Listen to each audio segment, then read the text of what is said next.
the purpose, the cause, the reason, whereas you know nothing. You don't know what was your earlier birth, and you would not know what would be your next birth. You are driven by karma. So the first reply is, avatarasya satyatvam. My avatar is true, it's satyam. Next, ajahatu swasvabhavata. Does it mean, Krishna, that you compromise on your qualities when you incarnate? You had, say, a set of qualities, set of attributes when you were in Shiva Vaikuntha. Whereas you have come now, you must compromise. You can't have all the qualities. My house got repaired. I have to repaint it. I have to get it repaired. So I went and took a rented house. I went there. I have to compromise on many of the comforts. I can't have all the comforts. I had comforts here. I have to compromise when I go to the small place. But I know it's for a finite time. It's for 2 months or 3 months. Once it's repaired, I'll come back. Now, is Bhagavan compromising? Because that loka which is Sri Vaikuntha is full of qualities. Whereas here, he would have compromised. As Krishna, he stole. He was a robber. He was a liar. So, is he compromising on his quality? That is a Satya Sangha. This was the question of Arjuna. Whenever you incarnate, do you sacrifice? Do you compromise your divine attributes? Bhagavan replied, never. Ajo visan avyatma bhutanam ishvaro visan prakritim swam adhiktaya sambhavam yatmamaya. I never compromise even on one of my qualities, Arjuna. I am there with all my qualities. Alvar explained this. I can't find a better verse than this. Alvar said, Keshava, Krishna is known as Keshava, one who has beautiful hair. Prashasta Keshavasha. Who can have hair? Maybe Krishna, Rama. Certainly not Matsya-avatara. Certainly not Kurma-avatara. So can I call this tortoise as a Keshava? Can I call this Matsya as a Keshava? Alvar does so. He says, Pashaninna Neerivalu Amayana Keshane. Amayana Keshane. Poor tortoise, Keshava. How does he mean that now? He is this tortoise Keshava. Will tortoise have beautiful hair? It will have, because it's a divine attribute of Bhagavan that he is Keshava. Let it be Matsya, let it be Kurma, let it be Varaha. He is a Keshava in any incarnation. That will never change. So, Ajahatu Swasvabhavata. I don't compromise on my qualities, I am the same. Ajahat Swasvabhavata. And the third, Shuddha Sattvamayat Kancha. What's your body made of? The third doubt of Arjuna. I am made of Prithvi, Apu, Tejas, Vayu, Akasha. This is wind, space, fire and all this. This is what I am made of. You are made of what? Is that also Prithvi, Apu, Tejas, Vayu, Akasha? This was his question. Krishna refused. No, I am not made of these five. My meni, my body is known as Aprakrita. Yours is known as Prakrita. Prakrita is along with this Prakriti made of these five basic elements of creation. Whereas I am not made up of that. I am made up of Pancha Shakti, Pancha Upanishad Maya divine body, Pancha Shakti Maya divine body. So I am not made up of Prithvi, Apu, Tejas. So there is no end to it. This was the third reply. And the fourth reply is, I am being pushed by karma to take birth. Are you also pushed by karma to incarnate? I know that I am being pushed by karma. Are you also being pushed by karma? There was one Raja by name Raghuguna. He wanted to go to Kapila Rishi and get the knowledge from him. And he sat in his palanquin, in his palanquin. Then he found 3 people to carry. The fourth one was not there to carry the palanquin. One great saint by name Jadavarada was going by that side. And they got hold of him and asked him to carry the fourth side. This Jadavarada was a Mahatmyani. He was just not bothered about what was happening. So he kept on thinking about Bhagavad Kalyanaguna. He thought that Krishna killed Putana, he falls this side. He thinks that Krishna killed Aghasura, he falls this side. So he could not carry the palanquin properly. The Raja got furious. He asked them to put it down and questioned this Jadavarada. Pratyaksham Drishate Pivana. You look stout, you look fat. Why can't you carry the palanquin properly? Our friend Jadavarada questions back the Raja. He said, you just now made a statement, you look fat. Is it my hand which is looking fat? Is it my shoulder which is looking fat? Is it my Atma which is looking fat? It is Bharata who is looking fat, or Jada who is looking fat, or Jadavarada who is looking fat. He went on adding questions. The moment Raja heard all this, that he is trying to confuse something, he understood that he is a Vedanti. Because one who confuses another is not a Vedanti. So the moment all these questions were put, he understood he was a Vedanti. Then this Raghuguna asked Jadavarada, oh, you seem to be a very learned person. Where from do you come? What's the purpose of you coming here? Who are you? And Jadavada replied, don't ask these questions with anyone, because these are the worst questions you can ask with anyone. You will get the same reply. You put this question to any Atma, you will get the same reply. Who are you? Whoever you are. You are a Jivatma, I am a Jivatma. What's the difference now? Where from you came? You came from the womb of your mother. I too came from the garbha of my mother. What's the purpose of you coming? To spend your karma, to spend my karma. So both of us came to spend karma. There is one difference, O Rajan. The only difference is, you sit on the palanquin and spend your karma. And how do I do that? I carry the palanquin and spend my karma. There is no difference now. I sit here, I blabber for 7 days and spend my karma. You hear to me unfortunately and spend your karma. So karma has to be spent.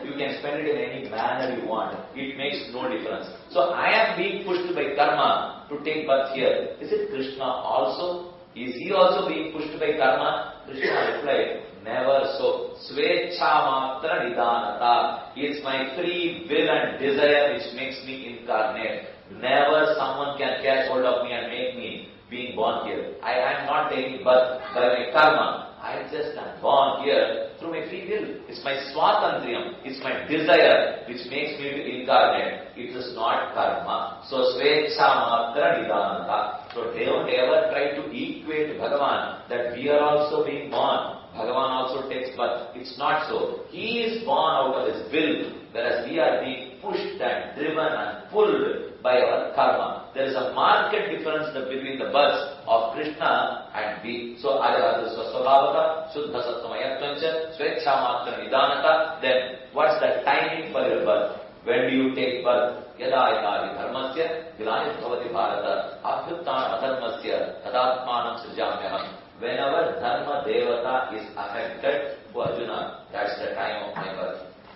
So, I never watch dharma devata getting affected. My only objective is to establish dharma, sanatana dharma. The moment it is affected, I don't keep idle. I don't watch that. I incarnate immediately. So in this Kali Yuga, it seems he will incarnate as Kalki at the end of Kali Yuga. He is yet to incarnate. Since he has not incarnated, we should presume that Dharma Devata is yet to be affected. We have to presume. Because he made a statement, whenever Dharma Devata is affected, I will incarnate. It's not affected. But Dharma Devata not affected if it is the situation now. When she is affected, we don't know what will happen to this world. She is yet to be affected. Dharma Devata is intact. Because Bhagavan has not incarnated. Incarnation was over in Dwapara Yuga. It's said to happen in Kali Yuga. Last day of Dwapara Yuga was the last day of Krishna too. When Krishna ascended to his abode, Dwapara Yuga was over. Next morning was Kali Yuga. So today we are in Kali Yuga. Bhagavan is yet to incarnate. So Dharma is intact. It's well established. Don't worry that it is all deteriorating. Don't make all these wrong statements. The Dharma is deteriorating. There is no respect to anyone. There is nothing in this world. So don't blabber. It's all intact because Bhagavan is yet to incarnate. Dharma yada yada dharmasya glani bhavati bharata abhyuttam adharmasya tadatmanam sujamyaham. I take birth for myself. And the last question is, what's the purpose of your birth? There must be a purpose. Yes. Paritranaya sadhuna vinashaya cha dukritam dharma samsthapanarthaya sambhavami yuge yuge. To establish dharma, to protect the righteous and to destroy all the evil elements. To destroy, to kill the demons and asuras, all the evil elements. To protect the righteous, good people, good characters, to establish the dharma. These are the three purposes for my incarnation. Paritranaya sadhuna, vinashaya cha dushkritam, dharma samsthapanarthaya, sambhavami yuge yuge. Oh Arjuna, inadvertently I have revealed the secrets of my janma. I should not have. But out of my love towards you, I have revealed all those things. Why I made this as secrets?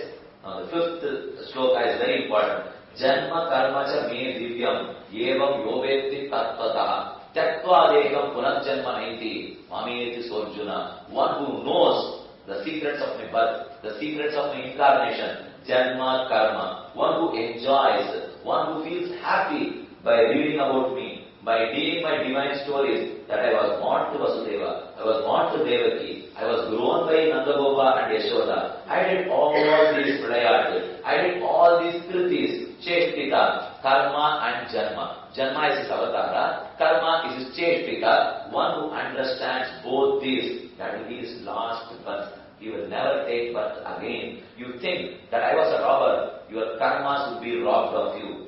You think I drank the milk from my mother, you need not take birth and drink milk again. You think that I was arrested, I was being tied down by Yashoda, you will not get arrested by this samsara again. So anything and everything you think about me, you meditate about me, tyaktva devam punarjanma naiti. That will be the last birth, Arjuna, you will never be reborn. Punarjanma naiti, where will you reach? Mameti Sojuna, you reach me in my abode of Sri Vaikuntham. So these 5 shlokas are very, very important.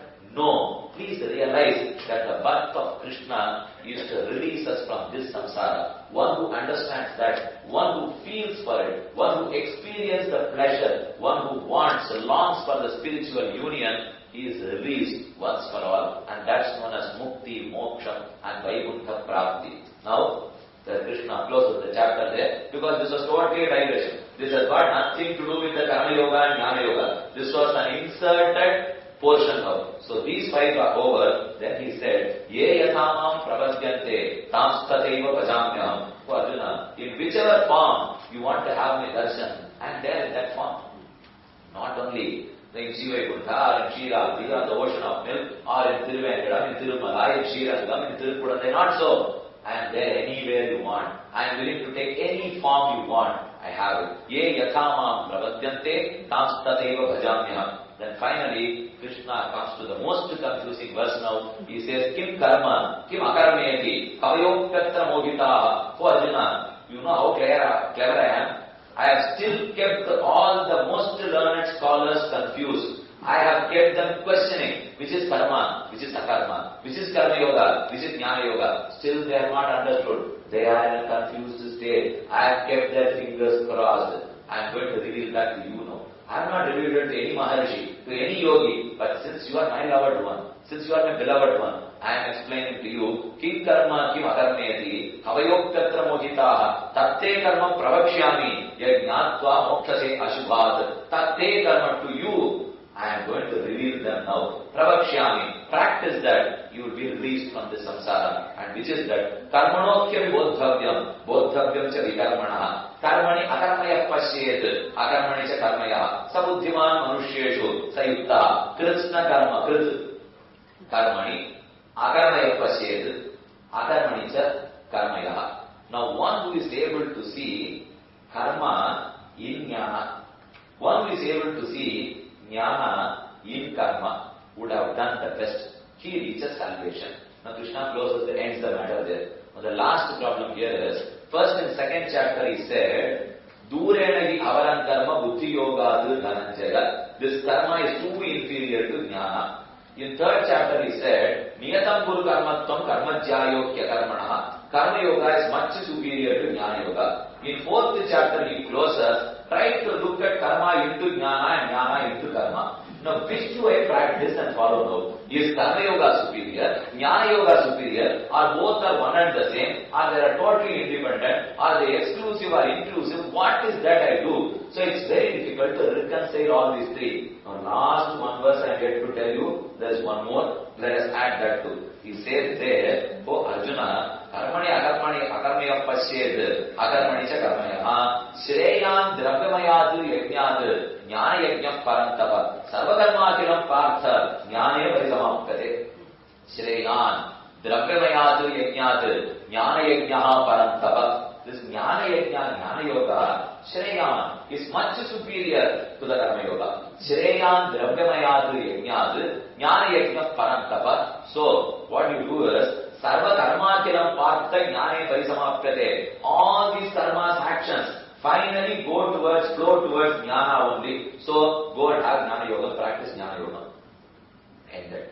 So, let's have all these 4 verses. If you want, it's 8 o'clock now. If you want, kindly ponder for yourself, debate for yourself. Let me leave the hall open now. Keep all these 4 verses, debate within yourself. We can find an answer to what I am not going to find. Answers are already there. I am just giving you some time to think over it. So the second chapter said, Durena hi avaran karma buddhi yoga dhananjaya. Third chapter said, Niyatam Kuru Karmatvam Karmajyayo Kyakarmana. Fourth said, Karmani Akarmaya Pashed Akarmani Cha Karmaya. Finally, fourth said, Shreyan Dharmamayadu Yajnadu Jnana Yajnam Parantapa. Now, which is superior? Which is that I will have to follow? Please don't have any doubt that it is only Karma Yoga which you will have to follow. There is no go. Because the objective of Gita is to make Arjuna fight. You can't break the objective any day. This is only objective. So Karma Yoga is inevitable. But why is Krishna now talking all this?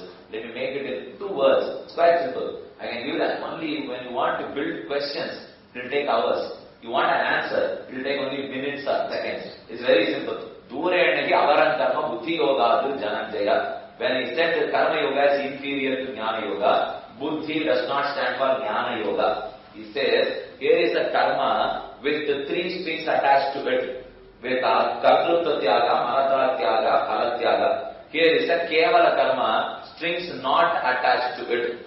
In the 2nd chapter when Krishna said, Durenagi avaram karma, that this karma is inferior, it's not inferior to Jnana Yoga. It is inferior to the karma. This karma yoga is inferior if it's a kevala karma yoga. Without these 3 strings attached to it, if you practice karma yoga, it is inferior to the karma yoga with these strings. So these three thoughts is very important. Kartrutva buddhi tyaga, mamata tyaga, phala tyaga. So in that verse, Durenagi avaram karma, buddhi yoga. That buddhi yoga does not mean jnana yoga. It means the 3 jnanas attached to karma yoga. So if they are not attached, karma yoga is inferior. If they are attached, karma yoga is superior. So between 2 karma yogas, it was not a comparison between karma yoga and jnana yoga. It was a comparison between a karma yoga with these 3 thoughts, without these 3. And Krishna said, and without these 3 are inferior. Durenagi avaran karma buddhi yoga adu dhananjaya.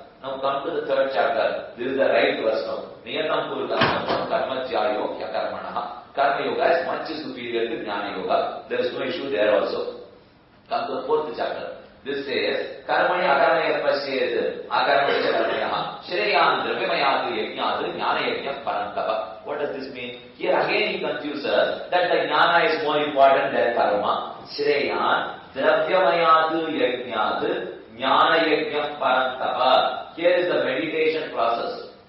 Jnana. Here is something what I do with my hands. Dravyamayad. Karma is always with materials. You have flowers, you have sandalwood paste, you have ghee, you have curd, you have milk. So karma has to be done with all these things. So it is Dravyamaya Yajna, full of material. Whereas that is Jnanamaya Yajna. So Jnanamaya Yajna is superior to Karmamaya Yajna. You know what does it mean? It again does not compare between Karma Yoga and Jnana Yoga. You take this, you make a circle. You know about the set theory today. You have this intersection, set inside, set domain, range, all these things you have now. So you put a circle here, and that is Karma Yoga. Within that circle, you have got 2 smaller circles. This is the Karma part, the action part in Karma Yoga.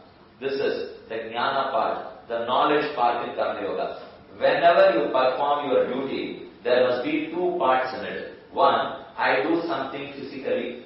2, with some thoughts I do the same. Suppose I perform Aradhana to my Perumal, to my deity every day. It's just not enough that I pour water, I pour milk, I pour curd, I pour honey, I show some Dhupa Deepa, it's all over. I show something in my hands, is Aradhana over? That's not over. That is Dravyamaya Karma Yoga. It is just of materials. Whereas the other smaller circle is more important. The other circle says it is the Jnana part, it is the knowledge part. That says, I am a servant to my Lord. I am different from my body. I am eternal. The only objective of this Atma is to reach the Paramatma, is to serve the Paramatma. There have been Vedas which preach this, and Gita is going to guide me into it. I have to perform Karma Yoga. Just to please my Lord, I am performing this Aradhana. With all these thoughts, I will have to perform that Aradhana. So in one Karma Yoga, you find 2 parts. One part is the action part, other part is the knowledge part. Now Krishna says that you must be able to see this action into knowledge and knowledge into action. You must be able to make them run together. So karmani akarmaya pashed, akarmani cha karmaya. When he said look action into knowledge, knowledge into action, he says you must be able to apply them simultaneously. Don't have just the knowledge or just the action. You must be able to make them go together. Karmani akarmayasya cheda akarmani cha karmaya. And the last verse is Shreyan Drabhyamayadu Yajnadu Jnana Yajna Parantava. Within that sphere of Karma Yoga, is this circle superior or this circle superior? Is my action part superior or the knowledge part superior? Krishna says, Shreyan Drabhamayadu Yajnadu Jnana Yajna Parantava. Your knowledge part is superior to the karma part within Karma Yoga. We are not talking about Jnana Yoga now. Within the sphere of Karma Yoga, you have got two parts. Comparing between the two parts, your knowledge part is more important than the karma part. That means, I just offer flowers to him with the knowledge that I am a servant. Even if you don't get flower today, even instead of making a 12-foot length garland, I am able to offer only 2-3 flowers. Nothing wrong, because Shreyan Drabhyamayadu Yajnadu Jnana Yajna Parantava. You know what you should lament before him? It's so unfortunate, Bhagavan, that I have missed to get that garland today. It's my mistake. I should have made it a point to get to the garland. It's my mistake. So you go and repent. That knowledge is more important than the karma part. So within Karma Yoga, the knowledge part is important than the action part. Never decide that the action part is unimportant. I am not saying so, because the whole thing rests on Karma Yoga only now. Doing your duty, doing a ritual. But within that, the knowledge part is more important. So let's reconcile all. In the second chapter, Durena Avaram Karma, Buddhi Yoga Dhananjaya, strings attached to Karma Yoga, unattached. And the unattached without knowledge, Karma Yoga is inferior to the attached Jnana Yoga. And the third chapter is Niyatam Guru Karmatvam Karmajyayo Karmana. Certainly Karma Yoga is superior to Jnana Yoga because you are used to it. Chances to error are lesser. Because even people eligible for Jnana Yoga have practiced Karma Yoga only. And even to a Jnana Yogi, Karma Yoga is inevitable. That's third chapter. Come fourth chapter. In this Karma Yoga, Karmani Akarmaya Pasyet Akarmani Cha Karmaya. Simultaneously, suppose someone is bitten by a snake. There are 3 things which a Vaidya would do. You call for a doctor. He would meditate towards Garuda to remove the poison. He will perform some Anganyasa, Karanyasa, some mudras which is known as Garuda Mudra, so that Garuda is invocated. And he will also chant the Garuda Mudra. So with his manas, he meditates about Garuda. With his mouth, he chants about Garuda. With his hands, he does some Anganyasa, Karanyasa. So there is a meditation part and a physical action part. One must be able to alternate between the two. I must be able to make them go together. They can't pull you in different directions. So karmani akarmaya pasyed, akarmani cha karmaya. Lastly, out of these two, the jnana part is superior to the karma part, because that's inevitable. You can slightly compromise on the karma, on the action part, but certainly not on the jnana knowledge part. So Shreyan Drabhyamayadu Yajnadu Jnana Yajna Parantava Sarvakarmakilam Partha Jnane Parisamapyate. All karma finally lead to Jnana Yoga. Wrong. All karma lead to Jnana part. It doesn't mean Jnana Yoga here. Kindly be clear on this. It's the karma which leads to Jnana. Why? After all, I am offering these flowers to please him. When I please him, I must have the knowledge that I am a servant. If I have it, a simple sacrifice on this is acceptable. But for that, you can't repeat it every day. So Krishna says that if at all something is inevitable, you are not able to do some action, don't bother too much about that. Knowledge part within the Karma Yoga is important than the action part. So these are the different verses between second, third and fourth chapter. So with this fourth chapter, Krishna finishes describing Karma Yoga, Jnana Yoga, and fifth and sixth is practice of Karma Yoga. I have to practice yoga. So Krishna tells me it's the easiest. Arjuna, let me tell you how to practice it. Fifth and sixth. Once 6 chapters are over, you have now achieved the goal of Atma Sakshatkara. then the next step would be Paramatma Sakshatkara and Bhakti Yoga, starting from 7th chapter. So we will dwell for about half an hour in 5th and 6th chapter tomorrow and get on with the 7th chapter. Hereafter, don't worry, there are going to be no arguments, there will be no logic, no problem. It's going to be absolute bliss and experiencing the pleasure of Krishna. So that is Bhakti Yoga. Let's wait for the Bhakti Yoga for tomorrow. Tomorrow evening we meet here at 7 p.m. Thank you all.